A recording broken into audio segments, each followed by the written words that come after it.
All right. Well, hello, everybody, again for the second time. I have three lovely ladies in the house with me today. They're all doctors. Dr. Joanna, do you want to give them again, sorry, darling, a brief introduction? Okay, so who will start? You, darling, Dr. Joanna, you're first. Okay, Joanna. So, I call myself a spiritual detective, and I recently published the book Via the Goddess, Mary Magdalene and the Goddesses of Eros and Secret Knowledge. I have a PhD, and because we were talking about it, that we all have PhDs before, and also I was initiated to a tantric tradition, and I had experiences of expanded consciousness through a sexual tantric experience. Thank you, darling. And Dr. Heather, your turn. Hello, I am Heather Osborne. I have a doctorate in education. I'm an English professor by day. And then I also lived in 5 years in England, and I trained with Kathy Jones in Glastonbury during that time and became a priestess of Avalon. So when I moved back to the States, I started a training called the Sept of the Swan, and some of my friends are here today who trained with me. And I did a Priestess of Isis training. We also did a House of the Celts training, and went to Ireland and did a retreat, Serpent Mound. So we did some really important work that was like really deep and spiritual. And some of the practices that are talked about in the book, I have done over the years. I actually bought this book back when I lived in London years ago. So I'm happy to be here to talk about it. Me too, darling. I'm so happy to have you here. And Laura, darling, tell us a little bit about yourself. Yes, I do have a PhD too in linguistics, actually, and my main interest in this talk is about the last 10 years or 6-7 years of my life. I've been very interested in alchemy, and coming from a Catholic background, obviously, I do have the Catholic tradition in me. So I'm not Catholic at the moment, like I don't consider myself a Catholic, but I'm interested in all the mythology and the alchemy and alchemy. Exactly. So that's the path that I'm interested about. Fantastic. Well, guys, the reason that we're doing this talk today is that 35 years ago, when I was basically in my sexual peak, and I had met Chance Gardner, and we had a pretty explosive kind of relationship in those days. I was looking for a text that I could draw on to gain some information and some practical tips on what I could do in terms of sexual alchemy. And as I mentioned before, Chance had this great Shirley MacLaine moment where the book Male Sexual Cultivation Techniques by Mantic Chia dropped off the shelf, and that was a fabulous book, but it didn't really speak to my side of the equation. And so at that time, this book, the Magdalen Manuscript, was really the only book that I could find that had any useful discussion on the topic. Most of the tantric books in those days primarily dealt with male cultivation issues, predominantly because to really get to a tantric state, men need to kind of jump a few hurdles for it to be really viable. And so most of the texts at that time were really kind of delving into that. But this book was fascinating because it is a channeled work. And as such, there was a great deal of skepticism about the validity of a channeled work. But when the pudding was tested, the techniques seemed to be incredibly powerful and valuable to me. And so as a result of that, I've always been intrigued. And since we have, you know, an author on the subject and we have an expert in the subject, I thought this is a really, and an alchemist, I thought it would be an amazing opportunity to kind of dive into this book and the potential of it, the usefulness of it, and also the validity of it. So we've kind of already talked about this a little bit, but Joanna was speaking to, before we figured out we weren't streaming, Joanna was speaking to the point that this is in fact a channeled work. So I'd love to invite you to repeat yourself, darling. I'm so sorry, but let's talk about the aspect of the fact that it is a channeled work. Thank you. So I'm glad, you know, I'm very happy to say this because this is this part that I really liked. And And I have absolutely no problem with this. And because I was trained to look, because I was teaching also literary studies, for a different voice in a literary work, for me, the channel part, which for me, there is a small part only here that says this is a channeled work. The rest is really research and practice. If you do agree with me, or yes. So there's this short part, which is right at the beginning, with the channel part, and it's really beautiful, and it has really very subtle energy, and I had no doubt, that it was a channel work, because it's completely different from the voice of Judy. His voice, or the voice of his partner, or I'm not sure, Judy Sion. That it's a completely different voice, and it of great subtlety. And what I was also pleased with this part, it is that it acknowledges Mary Magdalene as belonging to the lineage of goddess Isis.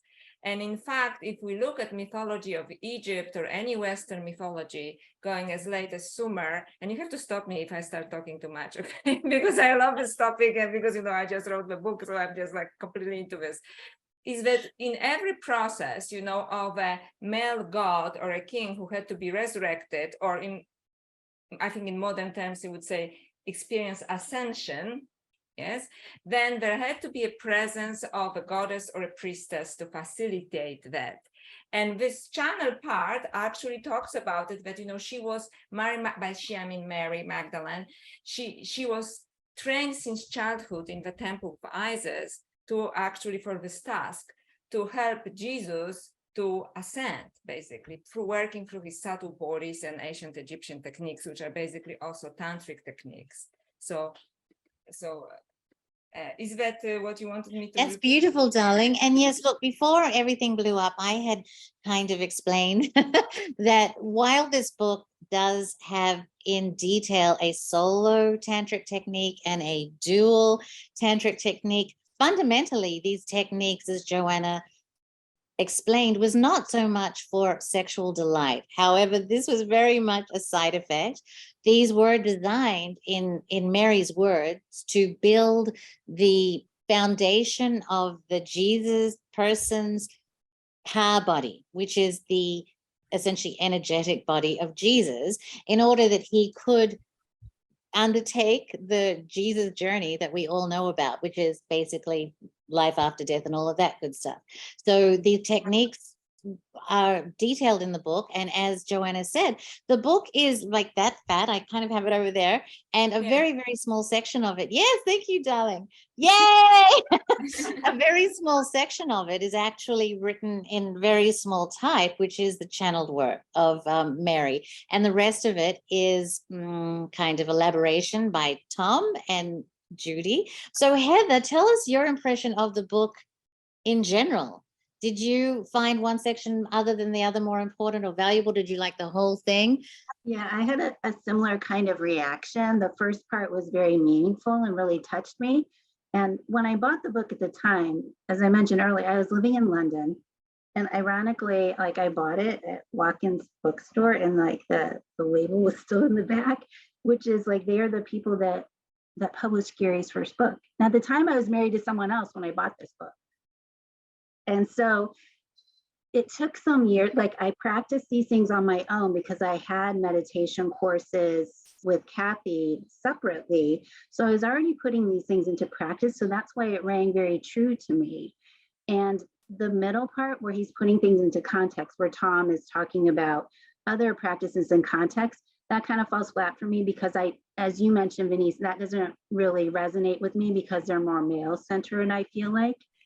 And Judy's section, actually, I kind of skimmed it before, but as I was telling you the other day, I reread that and I bawled my eyes out because I've been through these things now that she's talking about as a single woman. And one of the things I think that's important about the inclusion of her journey also is that when we enter into these practices, and Mary Magdalene talks about the channel part, it clears out the dross, like the stuff that we need to get rid of to purify our souls and who we are.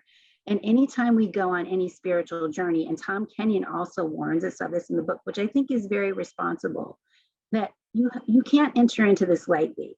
whether you're doing this in individual practice or with someone else. And I learned this in priestess training, your stuff comes up and you are challenged, you have to face your fears.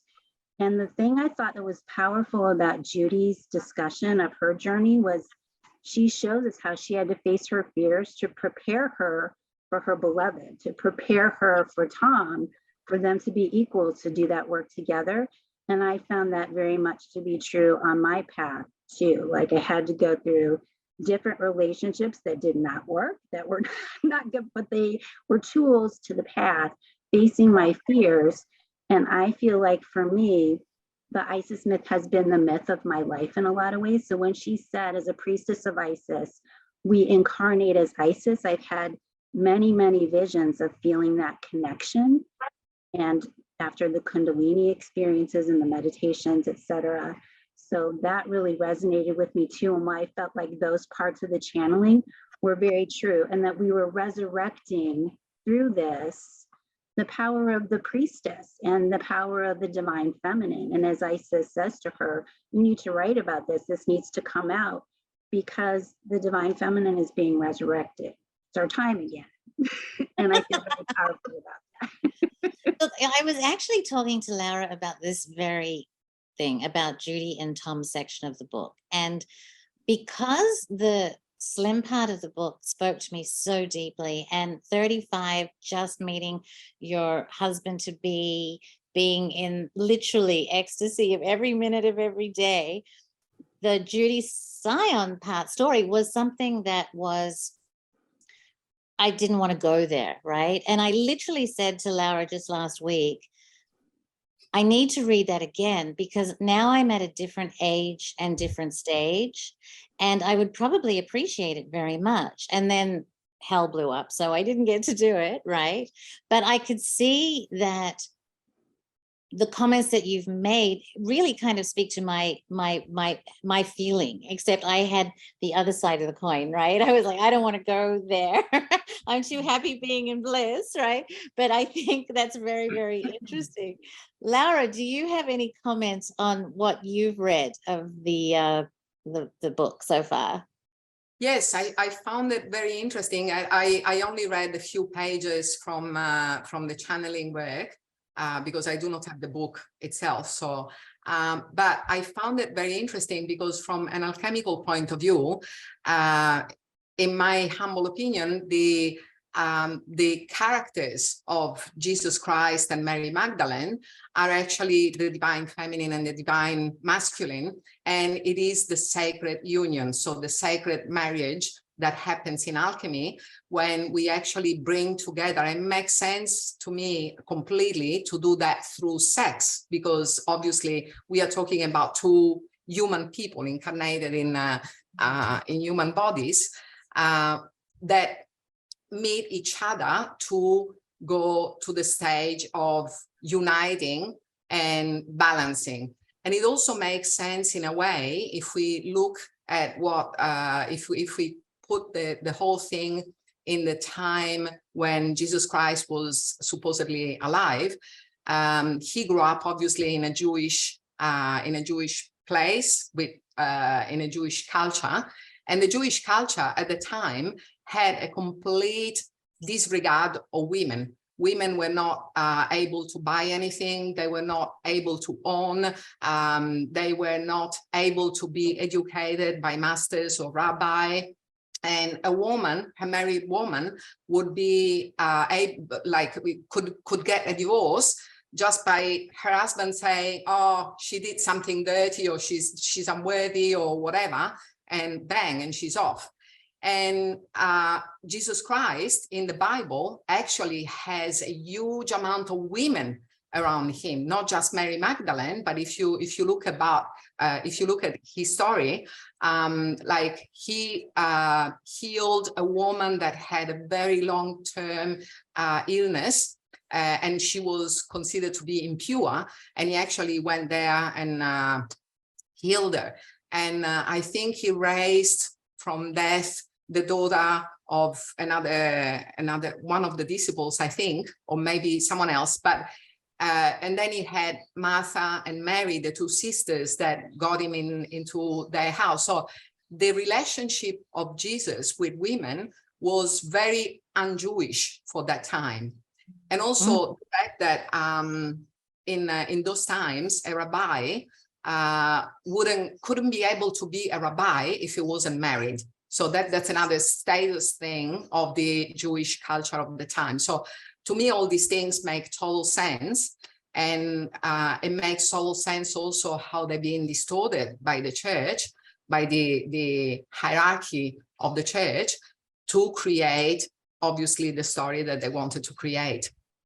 Yeah, look, it's very interesting because I've done a lot of reading on the Gnostic side of things, and the Gnostic situation in those days was a very interesting situation indeed. And the whole story of Mary and Jesus from the Gnostic perspective is a very kind of interesting view of those times. But I kind of don't really want to go into that so much today, possibly. But it's a very, very good observation, a very good comment. So thank you for sharing. One of the things in terms of actually doing the practices, and I don't know if everybody wants to actually get into the dirty details of doing the practices, but one of the things that is important to me, and I don't know where it came from, but I was utilizing essentially my imagination to go inside my body to do these techniques, because fundamentally we're talking about working with the subtle energies and guiding them through. Now, what's interesting to me is that Tom Kenyon wrote another book called The Hathor Material, and The Hathor Material is a book that is a channeled work by ascended human masters that are giving us techniques on yogic breathing. And when I did those techniques, I had to utilize my imagination as well, apply it to my breath. And as a result of that, my breathing practice really flourished. And so when I came to the Magdalen material, I had skill at utilizing my imagination. And I would like to address that with you ladies, because I think when you first come onto the idea of utilizing your imagination inside your body to do these techniques, it might feel strange or alien or like you're faking it. So I would love to hear your experiences of how you came to be able to actually do these techniques from and I mean just the internal stuff without getting into the gory details.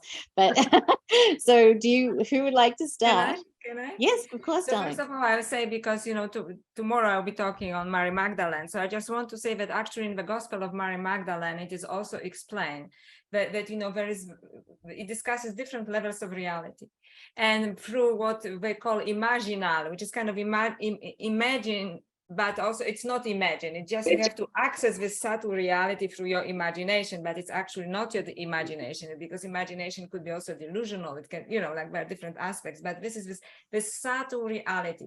So basically to connect to the practices, whether, discussed by Kenyon or, the tantric practices that I was initiated to, you basically cannot have them before accessing this part of imagination, which is actually different subtle reality.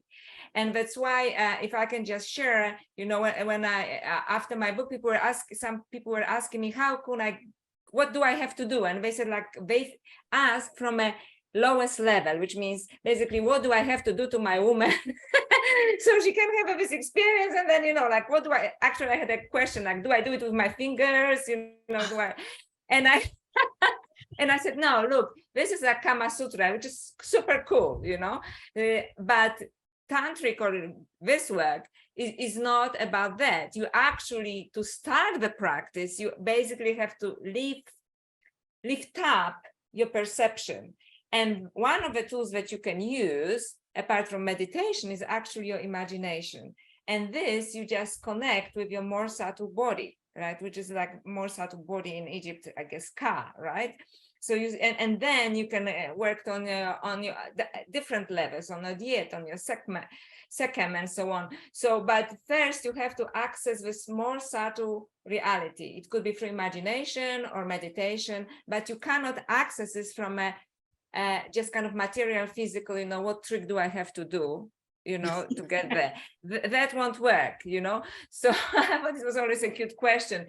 So yes, I totally agree with you, Vanessa, but for these practices to work, you have to access your imagination or any other way that you have access. Some people do, you have like an altar, the images of goddesses, the divine feminine and divine masculine, whatever gets you there.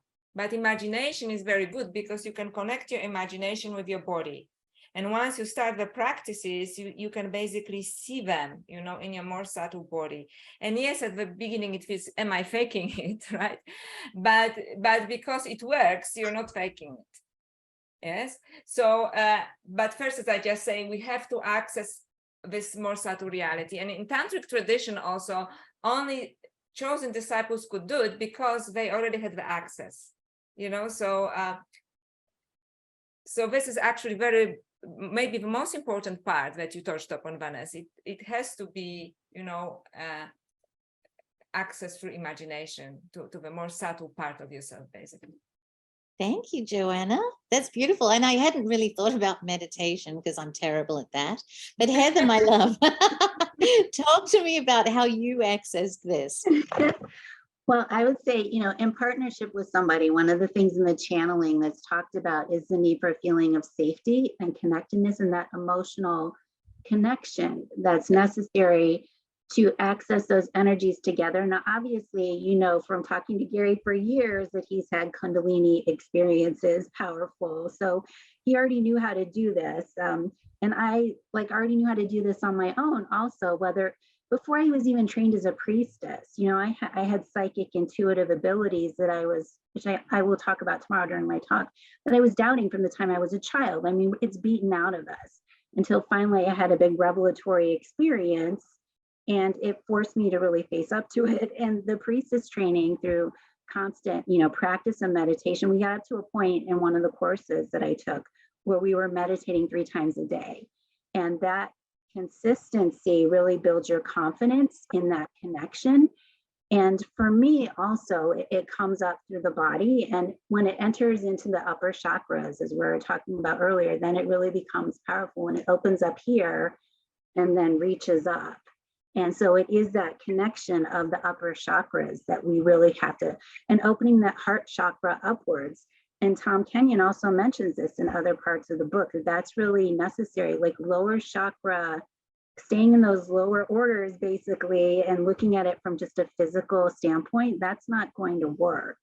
So whether it's in practice with someone else, I think that requires that comfort and that connection, and that you don't even have to call it spiritual, but that emotional connection that you feel with someone. And for me, whether I'm with somebody or I'm meditating, I have really powerful, which my friends used to call those Disney Technicolor visions, but I have visions that come true, which for me was like kind of scary at first before I had my training to understand this.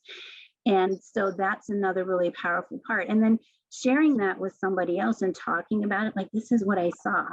And that's a really cool element too, that you can share with somebody. That's really powerful to intensify that connection and that meaning.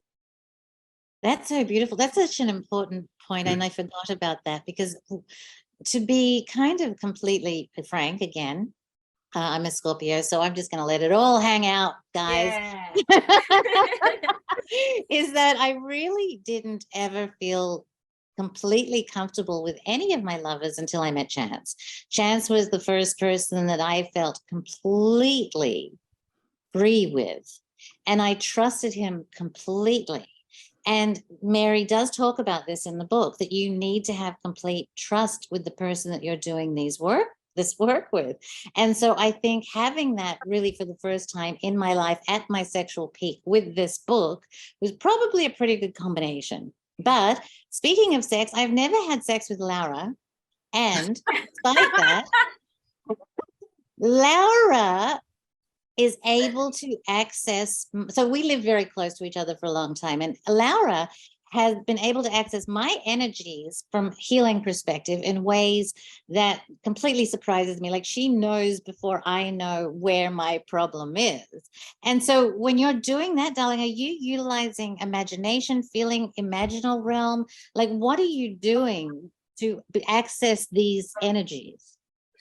Okay, that comes into another part of this talk that I really like, which is the erotic relationship, which has got like the sexual part of the erotic relationship is a very tiny little bit, but when you have an erotic relationship with life, when you have an erotic relationship with your the subtle energies, you can actually channel, or you can actually see, or in my case, I actually feel the presence of these things, and I can actually feel them, because I'm a massage therapist and an aromatherapist, and I use tuning forks to do that work as well.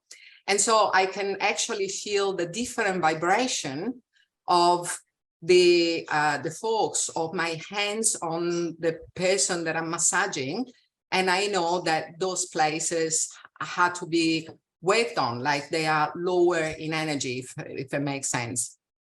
Okay, so you can actually feel like a dip in the field. Yes, I can actually, in some cases, I can actually see beyond the skin, under the skin, and I can actually feel those energy where they are stagnating, or they are flowing freely, or where there is pain. So, and it is through, once again, an erotic relationship with this life and with my senses. So that's why I tend to say that the sexual part of the genital sexual part of it, in my humble opinion, is a tiny little part of it. Actually, I want to get into that next, because I have been thinking about that, as I mentioned before, and because we've been doing this with and without speakers, I'm not sure what the people have heard. But basically, the premise of the book is that Mary went through this process with Jesus to build his energy in his body. So when you look at Magical Egypt and you look at the work we've done in season 2 and season 3, we are talking about energizing, if you want to call it, the more subtle members of the body, the super sensible organs of the body, right? The different layers. The Egyptians have different names for it, so do the Vedic traditions. But increasing the energy levels for many different reasons. Okay, so one of them is to bring on super sensible organ of perceptions online. For example, the ability to be clairvoyant or clairaudient, and to be able to hear things. And so somebody like an Ingo Swann is a very good example of somebody who's had these organs of perception turned on. But when we're talking about, for instance, Gary Osborne or Chance, right? And Joanna, right? There is the aspect of an explosive Gnostic Kundalini, all-knowing, all-experiencing event, right? And so I know for a fact that Chance, it was such a big, important thing for Chance, that Chance is kind of chasing that dragon. He would love to once again experience that. But does anybody want to address that state that you can access through these ecstatic practices? So Joanna, why don't you take this one, darling?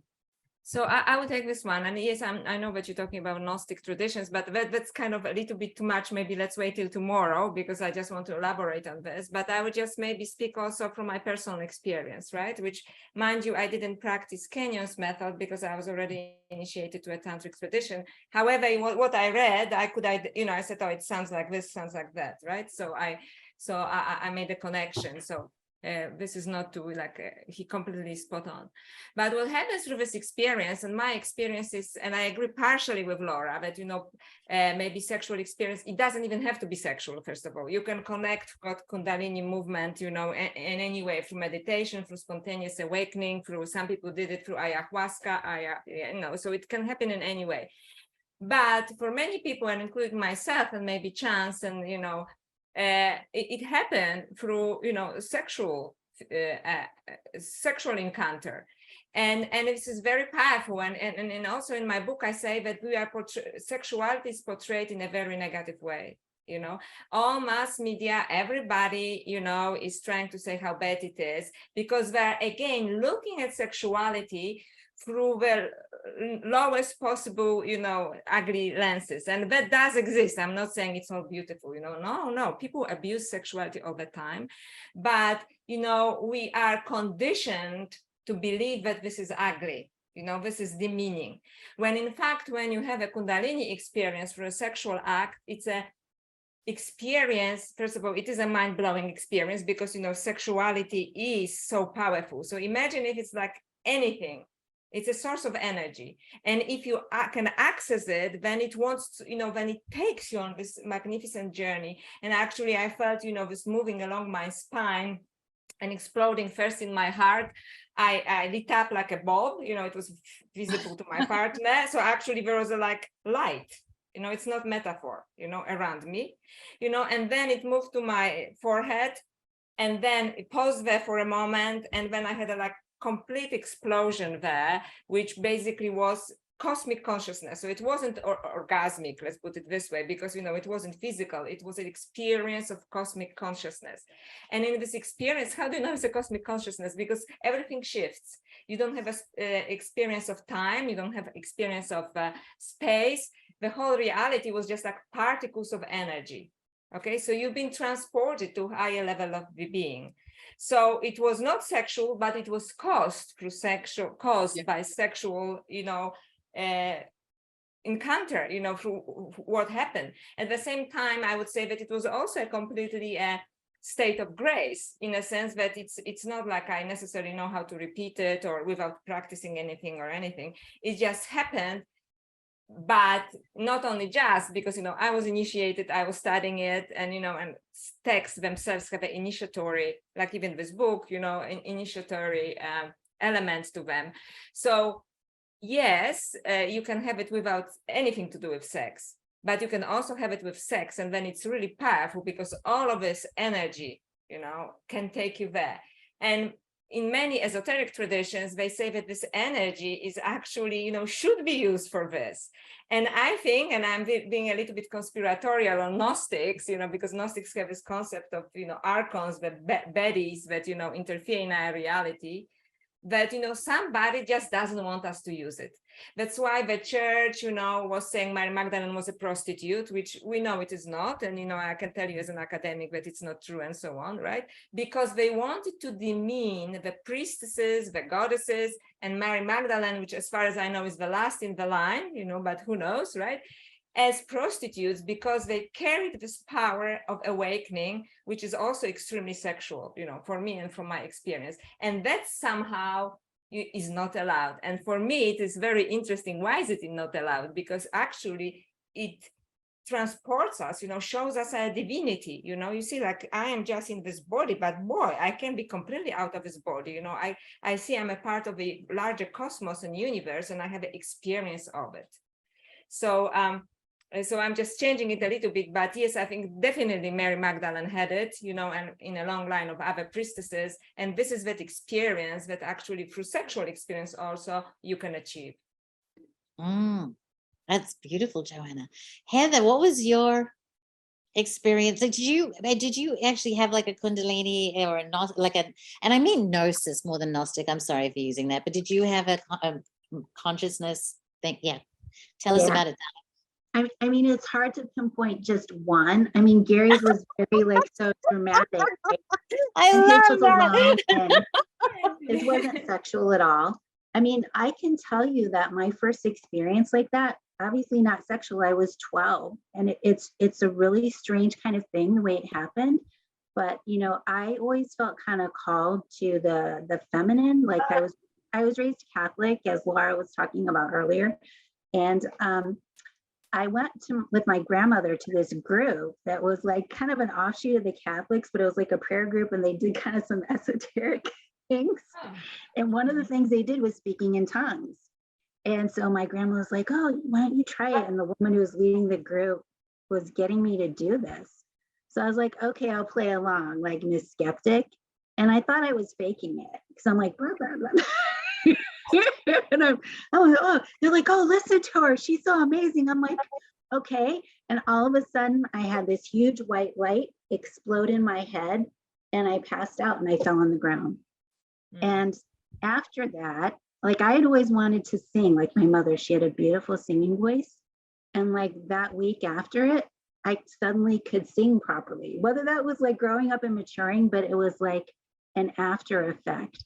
And so, you know, I had all the, you know, through childhood, I would hear these voices and feel connected to things. And obviously that's an intuitive skill, but, you know, like I said, once I started the priestess training and understood that what I was experiencing other people had, and that this was a gift.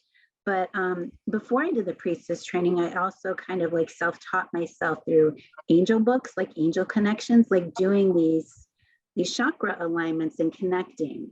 And as I said, once it reached the top, like grounding down below, going through the chakras and connecting up above, I just felt completely connected to the universe. And, you know, learning about all these different goddess traditions and traveling to different sacred sites, I've had such powerful experiences again, which I will talk about tomorrow, but just powerful, amazing experiences and feeling connected to different energies, but also to the universe at the same time. So it's just been this beautiful path of different experiences that it's hard to put a label on, but it's that connection of, you know, to earth energies and spirit, but also to a higher connection. And for me, I name that as Isis, like the great goddess, the great mother creatrix of all, as Mary Magdalene talks about. And that's why that really resonates for me. I think she transcends landscape the way some other goddess energies are more localized. And so that's been like a very powerful journey for me.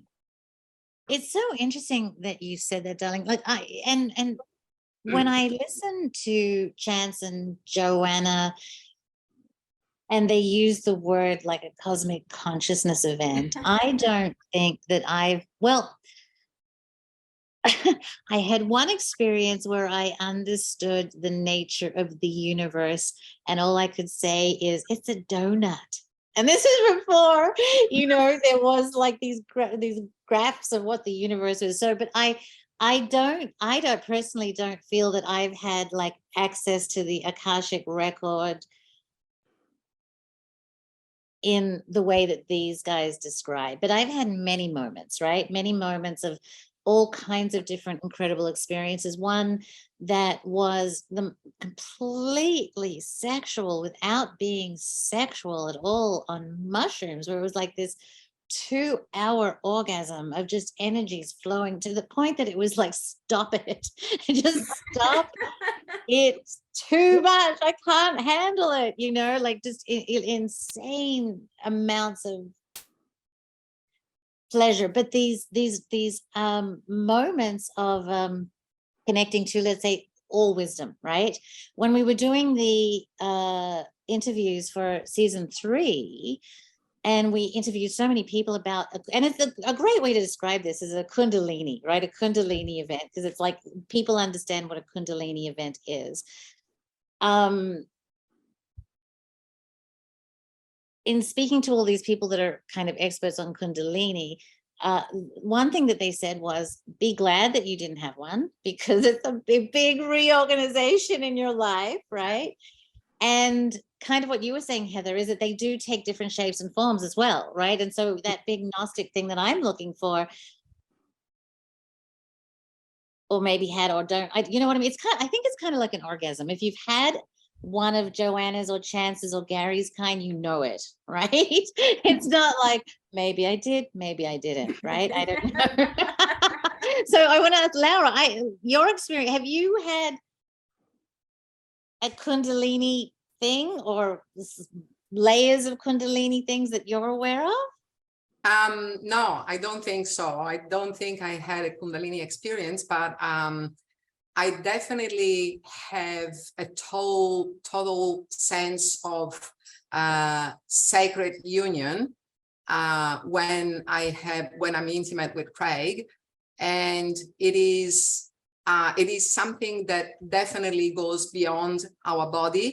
It is an energetic flowing, free flowing. And just to answer to Joanna before, I do believe that sexual relationship, a sexual intimacy, is one of probably the strongest forms of having an erotic relationship with our life. I was just saying that sometimes we tend to think that it's just the sexual part. And as Heather was saying before, it is not. There are so many other ways to have an erotic experience with our life, and they are all as amazing and as explosive as a sexual intimate relationship can be. Well, this came up for me. Okay, well, I want to ask you, because this came up for me yesterday, right? I was talking to Constance, and Constance was talking about the ecstasy of every day, right? The ecstasy of seeing the flower, the ecstasy of the chocolate cake, whatever it might be that gets you excited. And I genuinely get a now moment, right? When I see that flower, or a now moment, a presence, become the observer kind of thing in those moments. But when I was doing this stuff, this Mary Magdalene stuff, it was a whole different level of ecstasy, right? Like a whole different level. And so I'm personally really confused about, is the chocolate cake the same ecstasy as the practice that you do with the Magdalene thing? Are they on the same spectrum, but just different levels? Are they the same thing? Should I be able to get at looking at a flower at a baby's face to the same place I got to doing the alchemies, right? Like, for you guys, ecstasy, is it a spectrum? Is it always like, are you walking down the street seeing a flower and okay, I wish I could, like by the way, just so you know, I had a girlfriend once, and that she was spontaneously orgasmic about 30 times a day. It was a medical condition. So she literally did orgasm like 30 times a day at work, right? Like, it wasn't something that she could consider. And I'm like, I gotta be sick, right? This is not the worst way. But anyway, Joanna, you go first, darling. Is it a spectrum? Are they the same things? Are they different things? Can I first address what you said before, when you said interviewing people for season 3 of Magical Egypt? They said, be glad you didn't have it. I just want to say that I would disagree, because I think once you have it, you start to evolve. But I know what they mean at the same time, because you're completely rewired. And it's just your life, you see your life around you collapsing, and you still have attachment. What about my academic career? Like, I cannot write about it, I lose my job.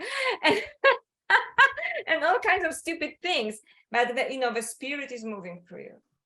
So it is an act of complete grace, except that sometimes when it's so powerful, like, you're completely not ready for this. And now you're being rewired. It's like and then you think like it's a horror, because what about my love? I have plans, right?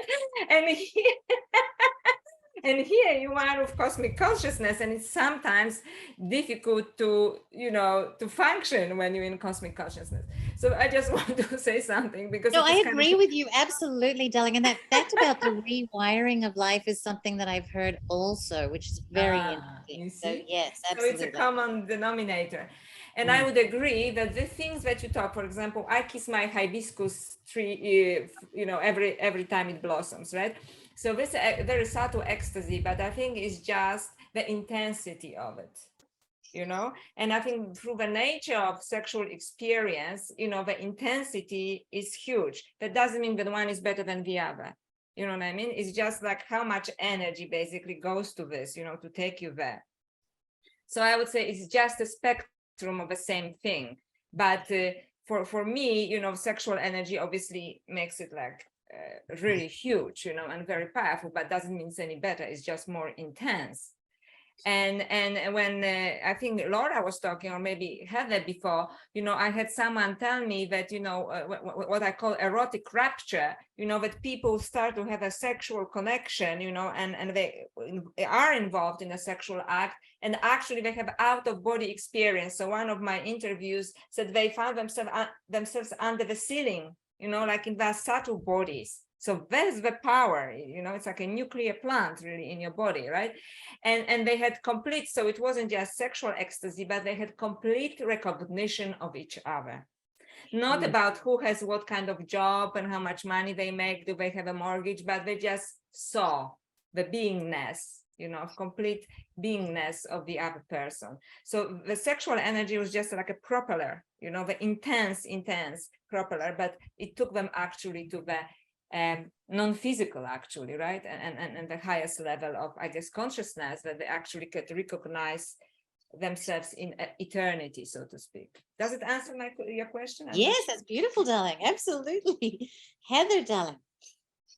I think to pick up on that too, from my own experience, when you're entered into this heightened state of consciousness, and everything is going to look more beautiful or taste more wonderful, or when you come out of that in meditation or practice, you know, it's almost like a tingly look to everything. You know, it's kind of like glowy, or it's not really solid. You know, there's like an energy wave pattern that you're seeing. And so there's a heightened element to that. But one of the issues, again, about living daily life, you have to ground, you have to come out of that, or that's a really dangerous space to walk around. You can't go dragging like that, you know? So you have to like ground out of those energies to come out of it. So yeah, like there's also an emotional connection. Yes, the flower looks beautiful and you're connecting to some of your chakras and connecting inwardly. But I think also when you find an energy somehow that you're sensing or that you also connect with, that also heightens it. And that could be things that we don't see. You know, when I walk into a sacred landscape and I'm connecting to ancestors and I'm open to that and they're connecting to me, yeah, then the grass is suddenly going to look, you know, a different color, or look like there's waves passing across the grass and the mound. And so all of those things become heightened by the energies that are there that you're sensing and you're picking up on. And obviously we can have that experience with someone we love too, and connecting that way. That's so beautiful, darling. I mean, it really is. You're talking about utilizing these super sensible organs, which are activated by energies. Okay. And so sexual energy, as Joanna was saying, is one of the most direct and easily accessible. But there are also people just naturally that have these organs already turned on, right? Like yourself and Ingo Swan. So when you zap those with energy, holy moly, I don't even want to think about it. So Laura, ecstasy for you. Now, Laura's always she's like my guru friend. She's always in ecstasy anyway, pretty much all of the time. So like, would you say that for you, ecstasies are a spectrum? Yes, I definitely agree that in our earthly bodies, the sexual experience, the sexual connection is probably the strongest of the erotic experiences. But to answer your question before, for example, if we go back to the Bible, Jesus Christ was saying you have to become a child again. Only a child will go through the doors of heaven. And if you take that as an alchemical alchemy text, what it means is that we have to go back to when we were children and everything was a wonder. You can find a child looking at a flower with love, with like surprise, and that is ecstasy to me. When you put in your mouth a food that you cooked with love, or when you're playing a piece of music that you've been channeling from somewhere, you are actually making love to the food that you are creating. You're making love to your guitar or to your keyboard. So it is true, yes, it is a spectrum, but you can make them pretty high, all of them, I would say. I've almost had orgasms at your cooking. It's true. Now, Ekaterina wants to know, Yeah. why is it always 100% to be spiritually prepared to experience? Why is it always has to be 100% about spiritual preparedness to experience Kundalini? Is it not true to know sexual ecstasy while the body is alive, the physical state of the body, the purity of it is just as important as the emotional, spiritual connection of the subject of infatuation, woman or man, maybe beyond something? So I'm going to paraphrase that. Okay, good. You've got it, darling. Go. Because it actually speaks to very raw tantra, which is much more radical what actually Tom Kenyon is talking about. Because there they basically say that, you know, and lots of people had these experiences when, you know, through sexual act, they actually have an awakening of Kundalini. They had no spiritual inclination whatsoever. And I think we have to acknowledge it, you know. And again, I treat it like a blessing, you know, in disguise, right? Because, you know, when your life is upside down, but it absolutely can happen. But eventually, I think it awakens something in you and you want to understand your experience, right? And this is what, you know, you want to understand this experience. And then probably, you know, you have to work to have this experience again. This is given as a gift to look what is possible. And lots of people had awakening, you know, through actually sexual act. And I understand what Ekaterina is saying, that, you know, this pure awareness of accepting of your body. And this is already a tool, you know, for divine ecstasy. If you can have it, you know, you're actually spiritual without even addressing any breathing or anything, because you already honor your body as, you know, the conduit for ecstasy.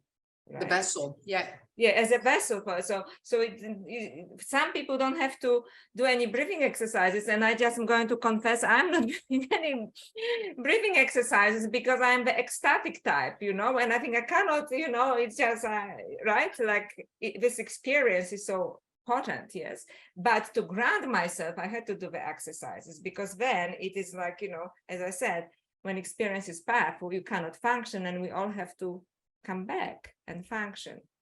So I actually agree with Ekaterina that sometimes, and this is what I was actually talking about in my book, that sometimes people just over qualify everything, you know, when raw sexual energy can be a conduit, right?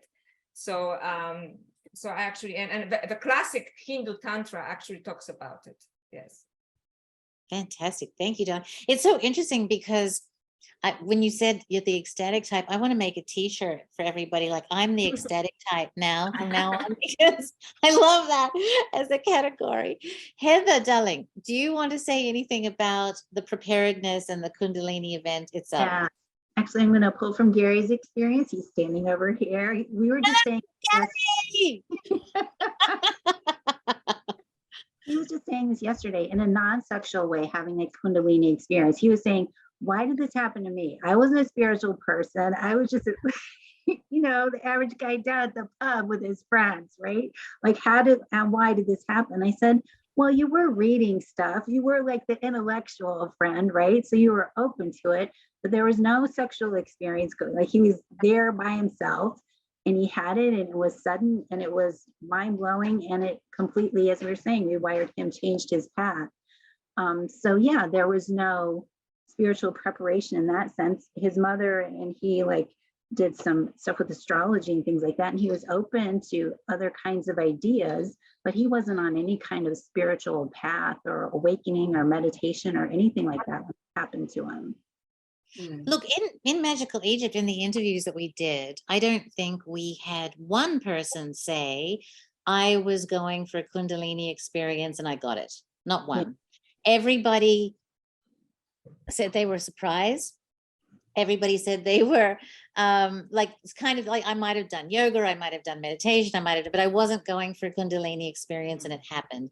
And through research, one of the things that we found out was that if you are subject to trauma, or if you're subject to illness or great stress, it's kind of like your body's immune system goes down and it opens it up for a Kundalini event, right? So sometimes when people are on drugs too, that can kind of lower the natural body defenses. But it does seem to be something that seems to be in my research anyway, for most people, a spontaneous kind of surprise. And that those people who have been trying to go for it, and I know people who have been practicing for 10 years and feel like they haven't had that experience that Joanna and Gary and Chance have had, where it's undeniable, you know, and they're still going for it, right? And, you know, I completely respect the commitment. But one of the other things that I want to say, kind of to Ekaterina's point, is that it's very, in a way, unadvisable to try to force a Kundalini experience, because what happens is when the Kundalini is rising, it goes through essentially your chakra channels. And if you have unresolved shit at any level of those, you're actively energizing them, right? So if you're jealous, you're going to get more jealous, or if you're unstable, you're going to get more unstable. And so the whole Gopi Krishna book is kind of like a discussion about what can happen when a Kundalini event goes wrong. And so for me personally, I'm not chasing it. I'm happy with my 2-hour mushroom orgasms, thank you very much, and I don't need to have this cosmic consciousness thing. I'm getting too old for 2-hour orgasms. I'm just saying it. I just can't handle the truth. I have to take up training, but you know, it's not something that you want to force. Would everybody kind of echo that, or have anything to say about that? Yeah, I would say that actually what happens is that if you're trying to force something like that, you are doing it with your mind. So Right. we are as far as from your soul and from your subtle energies as you can. So it will never happen. That is my little 2 cents of wisdom. Joanna's like, yes, go. Yeah, because I would call it spiritual ambition. Sometimes like people shift ego from, you know, having things or accomplishing things to now I accomplish spiritually. I really want to be enlightened, or I really have to have a Kundalini experience. This is ego speaking, you know. So Yes, exactly. So it's, and there are no shoulds, you know, and that's why I think I actually cosmic consciousness and Kundalini, which I still perceive like Laura, you know, as a very erotic thing, right? Because in a very deep way.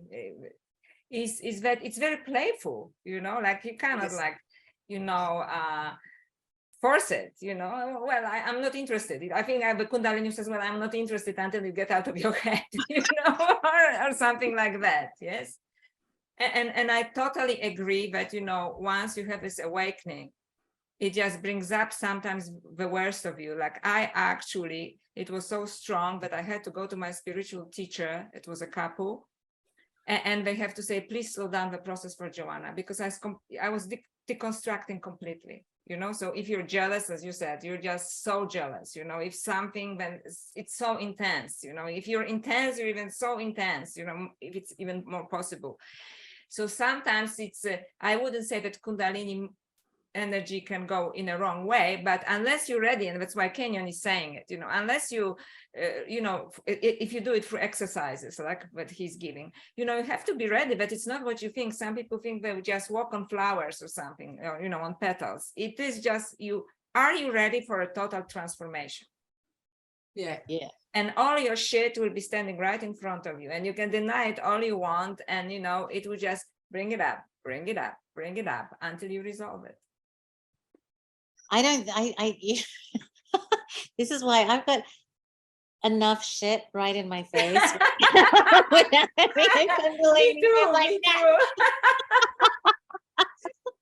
Oh my gosh. But yeah, no, that's a very, very good way of putting it. And so Ekaterina was also asking, is it possible? And so, yes, these are spontaneous.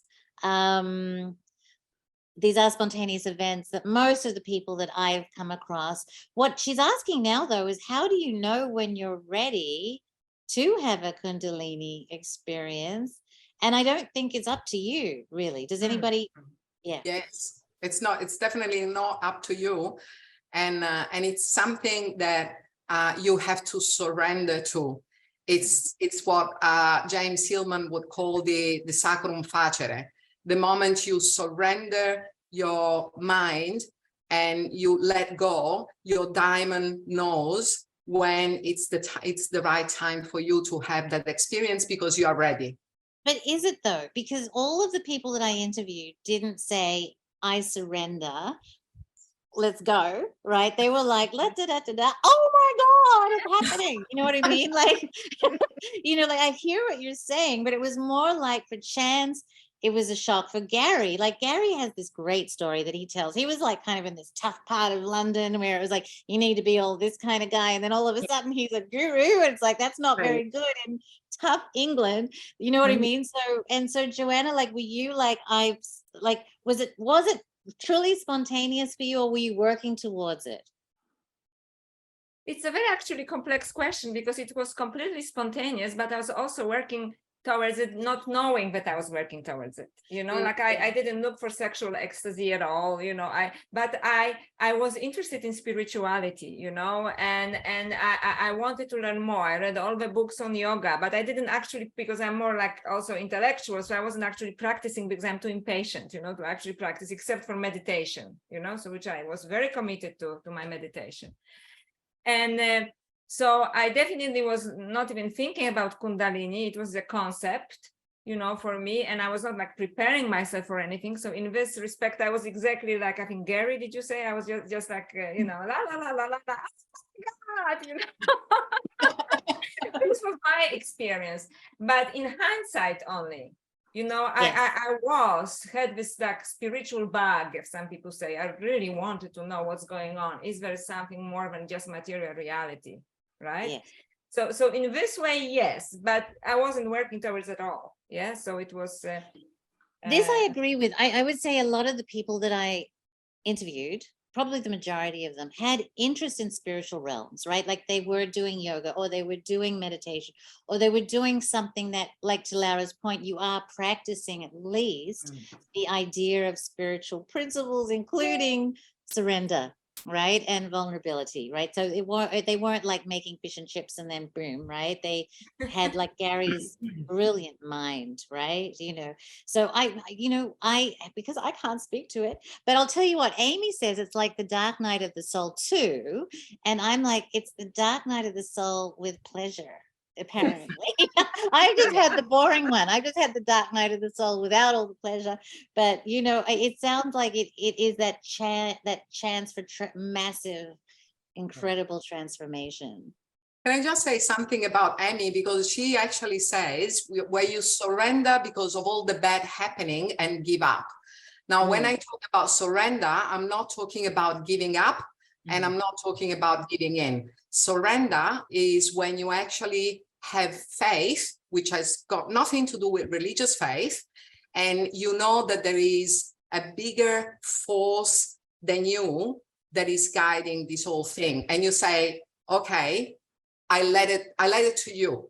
And then it happens. And yes, it can happen during the dark night of the soul, when you go like, okay, there is nothing else I can do. I just surrender. And the goddess tradition, they call that like reaching the bottom of the cauldron, and you fall through and you just give in, and then you go upwards, you resurrect. It's like you have to go through a death to experience a rebirth. And I've experienced that a few times in cycles in my own life too, where it was just like everything was completely wrong. But out of that, I completely rebuilt my life like 3 different times. I've just done it again since the death of my father and my son's father, like within a year. And I've had to completely rebuild my life once more. So, and I think also going back to the prior point about like when Kundalini happens, I think for Gary and his experience, he wasn't looking for it, but I think it was a part of his soul path.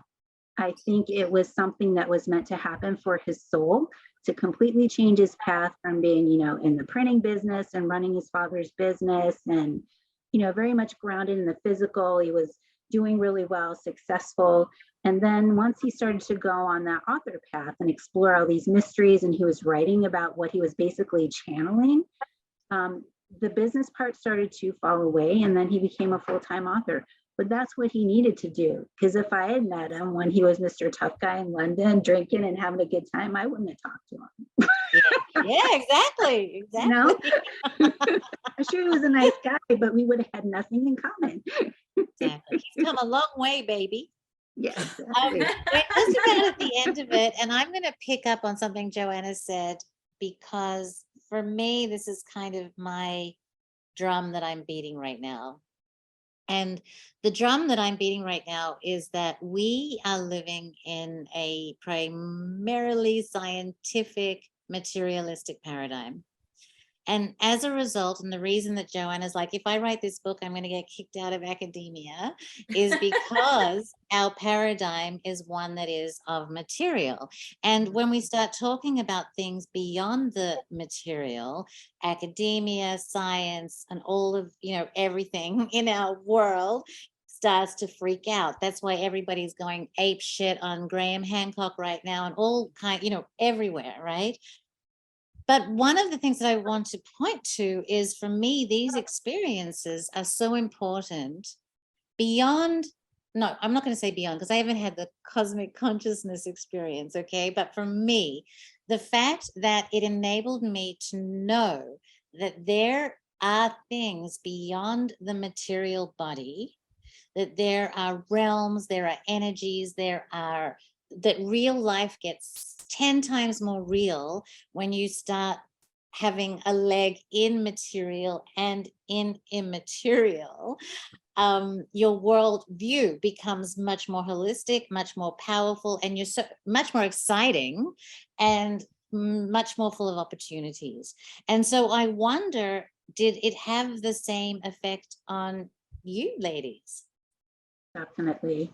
And that's the key, and Gary talks about this too, is balance. And I came to that understanding before I even met him. And it's one of the things I think that drew us together. And, in the book, they talk about this also, about the importance of balance and negotiating between the worlds. And in one of my visions of the Lady of Avalon, she told me the way to Avalon is the way between the worlds, and having that balance and knowing how to navigate between the other world and the earthly world. And really, that's part of our purpose. I mean, William Blake said it, years ago, the famous poet of the Songs of Innocence and the Songs of Experience are two necessary but contrary states in order to reach the divine, to understand who we are as earthly beings, and to reach our greater, higher consciousness of understanding.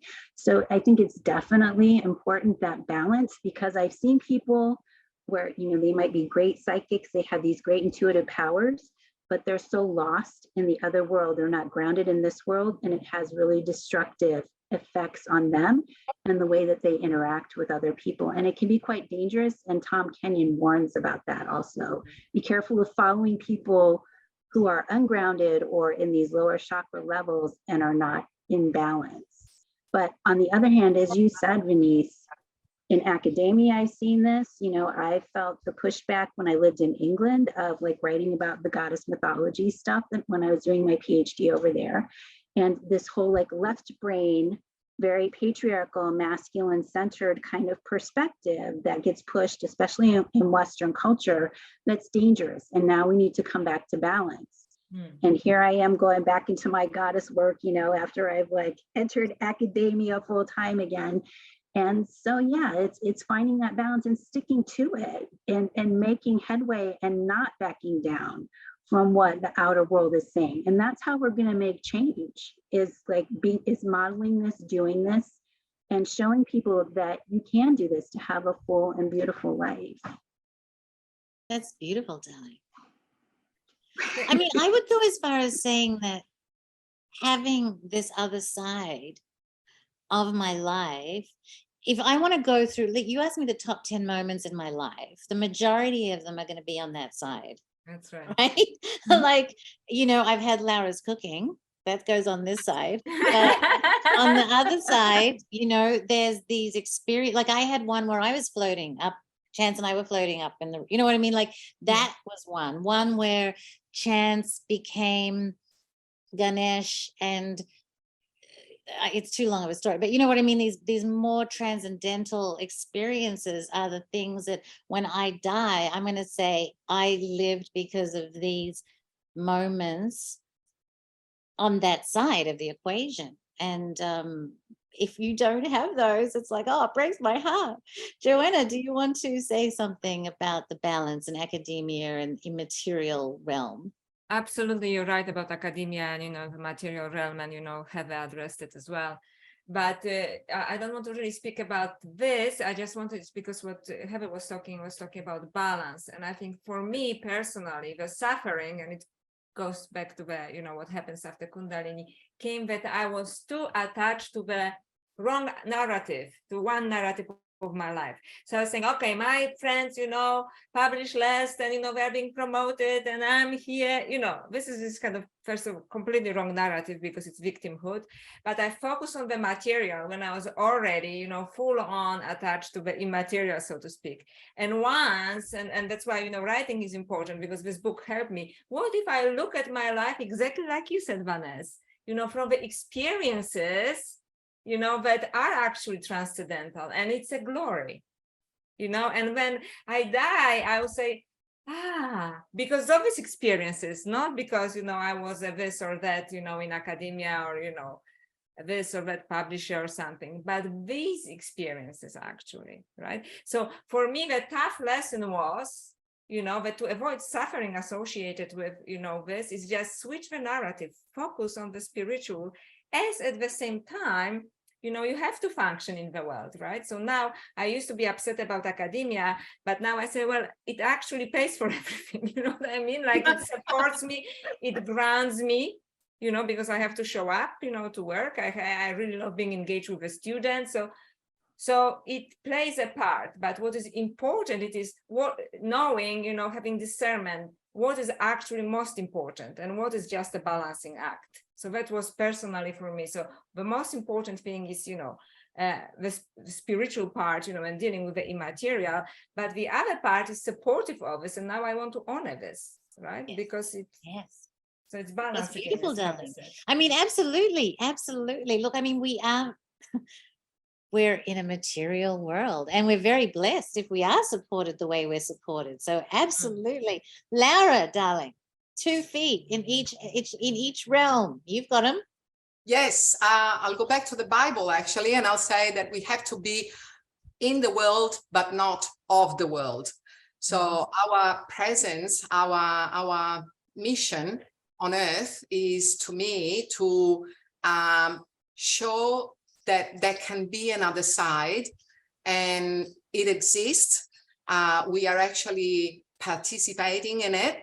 And even if in my whole life, I can turn only one person onto looking to that side, for me, my life will be a success.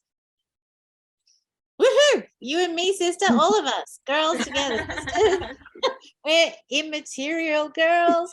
As Ellen said to me once, we're living in a material world, but we are immaterial girls. Woohoo! Well, I just want to thank you all. This was just, I was so looking forward to this, and I can't believe there was this fuck up in the beginning, but we made it, girls, and we made it fabulous. And thank you to all the people that showed up. And you guys are in for a treat, because these ladies are coming up next. We have Joanna and Heather doing their talks, and they're going to be so fabulous. And then we have to reschedule one that I fucked up. We'll get to that later. It's just been a trauma, but we'll get everything sorted out eventually. So thank you to the audience. Thank you, lovely ladies, each one of you. That was so enjoyable. I really, really loved it. Thank you, Vanessa. Thank you so much. It was fantastic. It was a great pleasure to meet everyone. So we will see you two coming up, and probably see you again too, Laura. I'm sure Yes, you'll pop up somewhere. Goodbye, everybody. Thank you. Bye. Thank you.